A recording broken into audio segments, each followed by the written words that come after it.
14 novembre, Journée internationale du diabète. Cette maladie chronique, non transmissible, affaiblit la santé humaine. Comment manger et bouger pour bien vivre avec le diabète? Monsieur Patient Bakadi Beya, diététicien professionnel enregistré au Canada, parle du mode de vie à adopter. Quels sont les avantages d'une alimentation saine et un mode de vie actif dans la gestion du diabète? Premièrement, ça vous permet à contrôler le risque de complications du diabète, tels que le problème des yeux, tels que le problème cardiaque ou l'insuffisance rénale à long terme.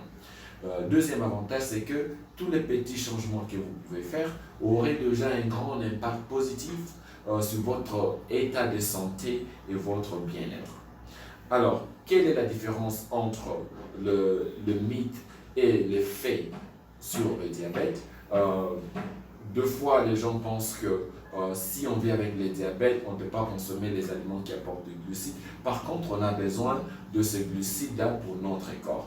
Donc, comment la structure d'une alimentation équilibrée et variée se présente? Premièrement, il faut savoir connaître le groupe d'aliments qui apportent des glucides, quelle est la quantité à consommer et le nombre de repas à manger par jour. Moyennant, c'est 3 repas par jour avec un écart de 6 heures entre chaque repas. Souvent, les patients sont confrontés à plusieurs difficultés ne leur permettant pas de s'alimenter au regard des exigences de leur santé, aggravant ainsi les risques de complications. Ce diététicien chevronné donne 6 piliers pouvant permettre à un diabétique de se maintenir en bonne santé. Il y a 6 piliers qu'on pourrait mettre en place pour nous aider à gérer notre diabète. Premièrement, c'est une alimentation saine. Deuxièmement, la gestion du stress. Troisièmement, c'est prendre les médicaments tels que prescrits par votre médecin ou votre équipe de santé qui vous suit. Quatrièmement, c'est maintenir un poids santé. Cinquièmement, le plus important, c'est aussi faire l'autogestion de votre glycémie de manière journalière.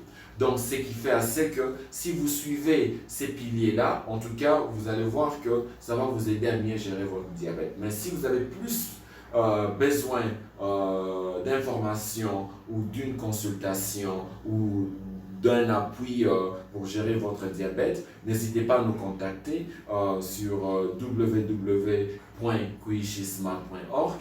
Dans la compréhension courante, l'on pense que quand on est diabétique, on ne doit pas consommer du sucre. Erreur, a dit M. Patient Bakadi Beya, car le corps humain a besoin des glucides. Il suffit de comprendre la quantité indiquée pour soi en suivant les indications de son diététicien.